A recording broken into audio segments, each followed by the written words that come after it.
માતાજીની આરાધના અને ઉપાસના કરવાના ઉત્તમ દિવસો એટલે ચૈત્રી નવરાત્રી। ત્યારે આ ચૈત્રી નવરાત્રીમાં આપણે ઘરે બેઠા મહુવા શહેરની નજીક આવેલ ઊંચા કોટડા ધામ ખાતે બિરાજમાન એવા ચામુંડા માતાજીના દર્શન ઘરે બેઠા કરી ધન્યતા અનુભવીએ। ગુજરાતી કેલેન્ડર પ્રમાણે વર્ષ દરમિયાન 4 નવરાત્રી આવતી હોય છે, પરંતુ ચૈત્ર મહિનાની નવરાત્રીનું વિશેષ મહત્વ રહેલું છે અને માતાજીની ભક્તિ કરવાના ઉત્તમ દિવસો તરીકે ચૈત્રી નવરાત્રીનું મહત્વ છે અને દરેક શક્તિપીઠો પાવાગઢ, ચોટીલા, અંબાજી, ઊંચા કોટડા સહિતની જગ્યા પર માય ભક્તો શ્રદ્ધા અને આસ્થા સાથે માતાજીના દર્શને પોતાની મનોકામના લઈને જતા હોય છે। આમ જ મહુવાથી 30 કિલોમીટર દૂર આવેલ ઊંચા કોટડા શક્તિપીઠ ખાતે મા ચામુંડામાં બિરાજ છે। અહીં શ્રદ્ધાળુઓ કોઈ પગપાળા, કોઈ દંડવત કરતા અને અહીં માતાજીને ત્યાં પોતાની માનતા પૂર્ણ કરવા અને દર્શનાર્થે આવતા હોય છે। હાલ ચૈત્ર મહિનામાં અહીં કોટડા ખાતે માય ભક્તોની મોટી ભીડ જોવા મળી રહી છે। કહેવાય છે કે 4 શક્તિપીઠોમાં ચામુંડા માતાજીના દેવસ્થાન તરીકે જાણીતું છે, જેમાં ચોટીલામાં 2 મુખ, પાનેરામાં 3 મુખ, મૈસૂરમાં 4 મુખ અને ઊંચા કોટડામાં 1 મુખ એમ આ શક્તિપીઠોમાં માતાજીના અવશેષો હોવાનું વિશેષ મહત્વ ધરાવે છે। મહેન્દ્ર રાજપૂત છે। હું અમદાવાદ મણિનગરથી ખાસ દર્શન માટે અહીં આવ્યો છું। મને જાણવા મળ્યું હતું કે માતાજીનું સત અહીંયા ખૂબ જ છે અને એમના આ શુભ અવસર પર, નવરાત્રિના અવસર પર મને ત્યાંથી સ્પેશિયલ એમને માતાજીનો આદેશ થયો અને હું એમના આદેશથી અહીંયા પધાર્યો છું। મને માતાજી પર ખૂબ શ્રદ્ધા છે। મારા દરેક કાર્ય માતાજી પૂર્ણ કરશે અને મને એની પૂર્ણ આસ્થા મને એમના પર છે અને મારા દરેક કાર્ય અહીંયા આવ્યા પછી મારા પૂર્ણ થશે એવી મને આશા છે।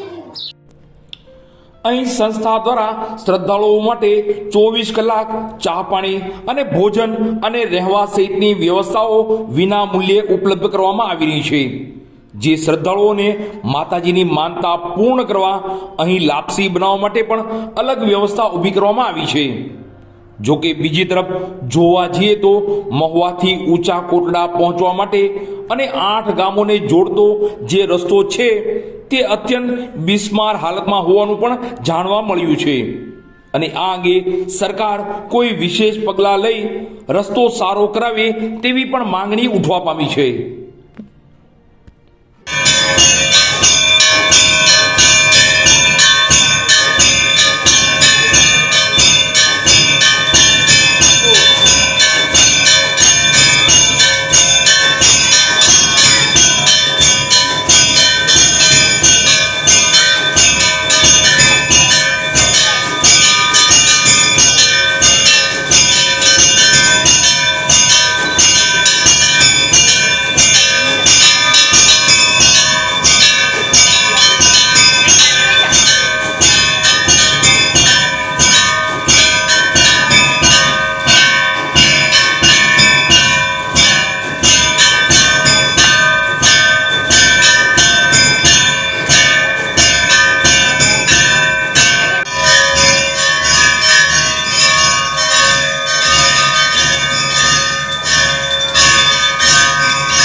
મારું નામ કનુભાઈ પ્રાગજીભાઈ બારોટ અને આ ઊંચા કોટડા ચામુંડા માતા દેવસ્થાન ટ્રસ્ટમાં હું મેનેજર તરીકે નોકરી કરું છું. અને આગામી આ ચૈત્ર માસ મહિનામાં નવરાત્રિનો બહુ અહીંયા આપણે માધ્યમ હોય છે. જેમ કે ચામુંડા શક્તિપીઠ તરીકે આપણે ઊંચા કોટડા વર્તાય છે. અને ઊંચા કોટડામાં 4 સ્થાન જે શક્તિપીઠના કહેવાય, જે ચામુંડા માતાની 4 સ્થાન, જે ચોટીલા, ઊંચા કોટડા, પાનેરા અને મૈસૂર. આ 4 સ્થાનમાં ચોટીલામાં 2 મુખ, પાનેરામાં 3 મુખ, કોટડામાં 1 મુખ અને મૈસૂરમાં પણ 5 મુખ છે. અને માતાજીના ભાવિ ભક્તો નવરાત્રિમાં દર્શન કરવા માટે હજારોની સંખ્યામાં આવે છે અને માતાજી દરેકની મનોકામના પૂરી કરે છે. અને આખા ચૈત્ર માસ દરમિયાન અહીંયા લાખોની સંખ્યામાં માણસોની અવરજવર શરૂ થઈ છે, જેમાં પગપાળા દંડવત કરતાં ચાલીને કોઈ પણ યાત્રિકો પોતાની માનતા પૂરી કરવા અહીંયા આવે છે. અને ચૈત્રી પૂનમનો અહીંયા બહુ મોટો મહિમા હોય છે અને મોટો મેળો ભરાય છે. આપણે પણ હાલના તબક્કે જે આપણે રસ્તાની થોડીક સરકારશ્રી તરફથી અવારનવાર રજૂઆત કરવા છતાં પણ આ સુધી અમને કોઈ સંતુષ્ટ થયો નથી. એમાં મહુવાથી ઊંચા કોટડા આવવા માટે, ડાઠાથી ઊંચા કોટડા આવવા માટે આ રસ્તા જે 1-2 ખરાબ છે, એવી સરકારશ્રીને મેં રજૂઆત કરી કે જો આ રસ્તા વહેલી તકે બને તો અમારે જે યાત્રિકો આવે છે એ હેરાન પરેશાન ન થાય. બાકી મંદિર તરફથી રહેવાની, જમવાની, તો ચા પાણી, નાસ્તો બધી વ્યવસ્થા ફ્રીમાં આપવામાં આવે છે. પણ એક સરકાર જો અમને આ રસ્તાની વ્યવસ્થા આપી દે તો બહુ સારું છે.